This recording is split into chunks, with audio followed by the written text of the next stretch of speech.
Hey, Dave, Brick by Brick. I have a quick sort of question comment for you. I actually already submitted it for the Big Brain, but I'm not. Are you familiar with Goldman Sachs, the investment bank? Yeah, I've heard of them.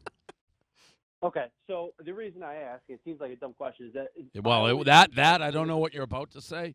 Have I heard of Yeah. Goldman Sachs? Yeah, that was a dumb question. Well, the question really is how they worked, because it started out as a company where if you knew how to make money creatively, you moved up the ranks pretty quickly. And I saw from Barstool, and my question is, there's a couple times over the past like 6 months where you'd come in. I remember when you got back from Nantucket last year, after New Year's this year, where you came in with the fire and the passion about what the hell is going on with the blog. Why aren't the people who are supposed to be doing their job not doing it? Do you feel that because of the churn in investment and maybe you taking the foot off the gas a little bit, that what's supposed to be going on in terms of growing the brand isn't going on unless you're being vocal about it? Does that make sense? Because there are people who have gotten the reins, and Riggs, you said it earlier, you come in and you either make it or you don't. There's not much guidance, which is very much like Goldman Sachs. Make money and you'll move up quickly. Do you see that happening when you're not completely vocal about it? Well, I feel like it's an interesting question, and I feel like there's Does that make sense? Yeah, but I feel like there's two things kind of convoluted. I feel like the churn in investment has actually increased the ability to reward here. So if you do, like the Goldman Sachs, if you do good, you'll make money. If you're creative, you'll make money. Churn-in has enabled that. I think people are making far more money here across the board because there's more money to go around.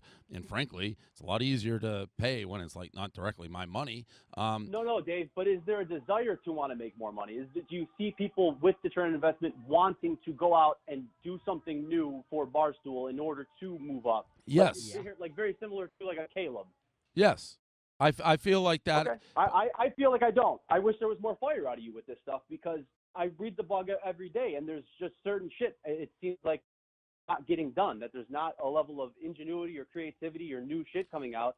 And that, I don't look at it like, oh, haha, I like Barstool. I look at it as, I want you to move 50 years into the future with this stuff, and I just don't feel like that's happening. Yeah, right I think it's a combo. Some people now. maybe Thanks not for as your much answer. as I'll I'd talk to you guys later. like. What's that?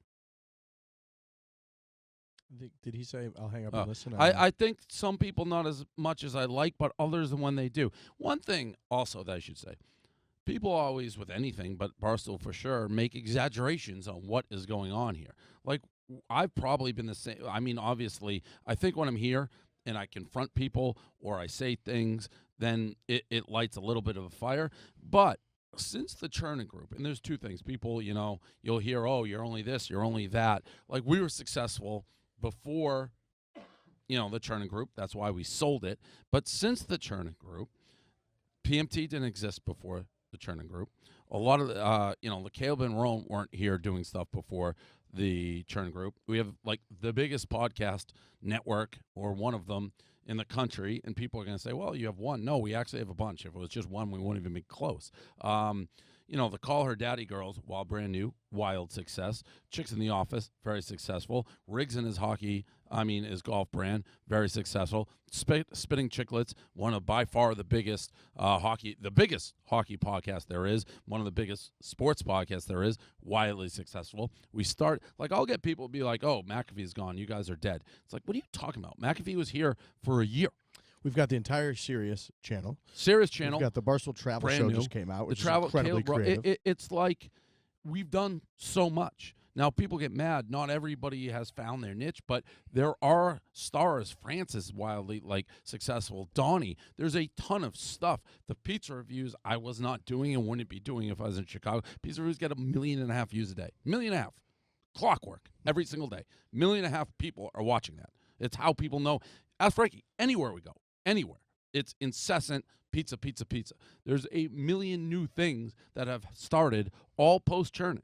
So the fire in the belly, go back and look. Yeah, the blogs, it's weirdly, we've developed new people. They're not all on the blog. But the new ingenuity and the new things that are happening, whether it be Dan with PMT, with PFT and Hank. Me now, I'm doing the pizza. Riggs, you're doing golf. Caleb and Roan are doing travel show. Whatever it may be, the Sirius. there's tons of ingenuity.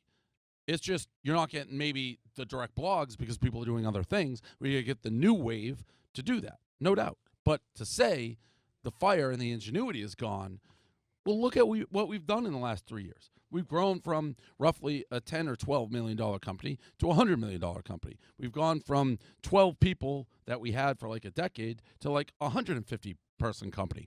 Obviously, there's growing pains with everything we do. But to say that less is being done is insane. We have a whole female like staff. Some people don't like that. It's a whole new demo. So to say there's not new things being done, that's just like people living in the past. Rough and rowdy as well. Rough and rowdy. Yeah. There's probably, I mean, I'm sure we're forgetting a million things. Yeah. And the other thing that's awesome about Barstool is that people, like these types of segments, people love. People love following Barstool as a company, its progression as a company, the issues that we go through as a company, from all the good stuff, which you just mentioned, to some of the bad times, whether it's like Bubbly Gang or the McAfee thing, like how transparent Barstool is through all of that. And again, I hate to keep alluding to this, but like my days as a stooler, when I started reading Barstool in like 08, 09, that was some of the shit that I was most fascinated by, was like Barstool as a company. Then you guys transformed into this whole blackout tour thing. I was like, holy shit, what are these people doing? But people love that stuff. Barstool's transparent about it. And like you said, I mean, it's nowadays too, when people bitch about that stuff, it's so crazy to me, whether they bitch about certain people not blogging or this and that. Like, instead of just writing a few blogs a day about stuff now, like, you're on the radio talking about it for 2 hours about every fucking thing that happens. And KFC's doing way more podcasting.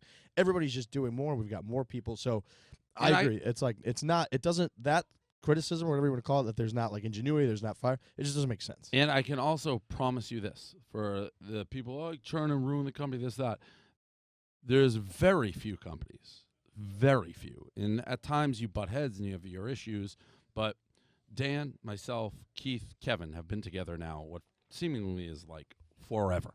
If you look at it like a band, it's like, a band that starts as nothing gets bigger, so there'll be a little conflict. We're still all here together. Without churning, 0.0.0, the four of us are still at Barstool Sports. Yeah. I have no idea where anybody goes, if I'm still doing it, whatever, but there is just no chance. Zero. That was part of my decision. It was a logical next step to incentivize those guys, give them a more succinct career path, everything. There is 0.0 chance without churning the four of us are together. None. And there's a good chance that at least one or a few of them would be at a place that's significantly more censored or watered down, or it would be a massive pivot from the type of content they're able to do at Barstool. So, again, all those Zero things. chance PMT exists without churning. Like, just, it wouldn't happen. It would not have happened. So, the churning group, that deal spawned a lot of what people love now, and people can blame the stuff they hate on it. That's just, it's revisionist history. Like, that's all that is, really.